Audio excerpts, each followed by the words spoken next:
Now, going on to our third question. See the background here, very exciting. It's about visa. I think, again, very common question that I normally get about visas. So let's see, who is this from. It's from Mohammed from the UAE. Thank you, Mohammed, for writing in. Is there any chance that it will be open for students to go and study face-to-face? I think I've just answered that question. But we'll go on to your next question here, which is, how long does it usually take for Malaysian visas to come out during the pandemic? Thank you. Again, good question. Now, if you guys are looking to apply to study in Malaysia during a pandemic, we must have some reservations that we are also experiencing some lockdowns here in the country. Lockdown meaning that there's a lot of restrictions. Offices tends to be closed.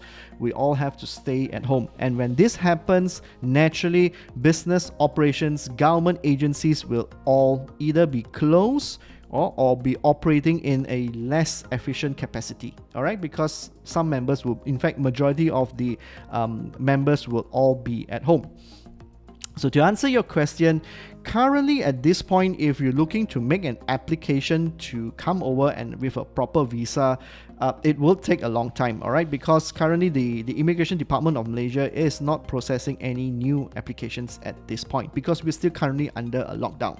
That may change, all right? Like I said, that looks to change in the coming weeks and months.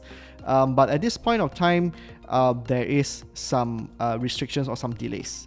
Also, if you're looking at coming over to Malaysia, you should also bear in mind that we have some, unfortunately, again, I'm very sorry for this, but we have some restrictions in terms of nationalities coming into the country. So there is a list of nationalities that, even though the borders are open, all right, but we are restricting certain nationalities from coming. I know, it's not fair. I totally agree with that, okay? I totally agree with that, but it's currently the law here, all right? So I can't do much about it, but I said I could apologize on behalf of Malaysia for it, okay? But so if you're looking at coming over to Malaysia, get updates. Again, tune in to or subscribe to my channel because every week I'm putting out new content on developments or what's happening in Malaysia.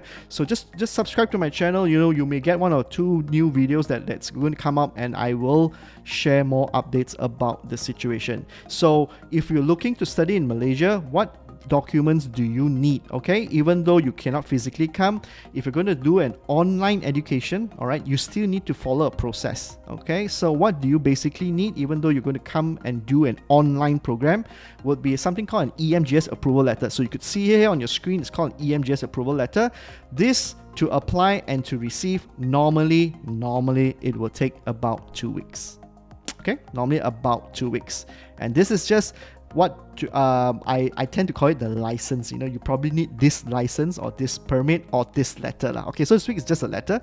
But in layman terms, in terms that I normally tell my students is that, hey, you need this license before you could start your online program.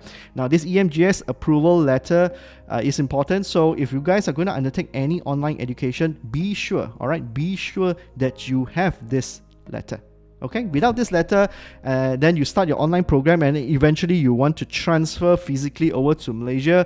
EMGS, even the immigration will be asking, where is this letter? And you can't produce this letter, then your application could be rejected to physically come to Malaysia. Okay, so please be mindful of this, all right? And do your applications to any university well in advance as well.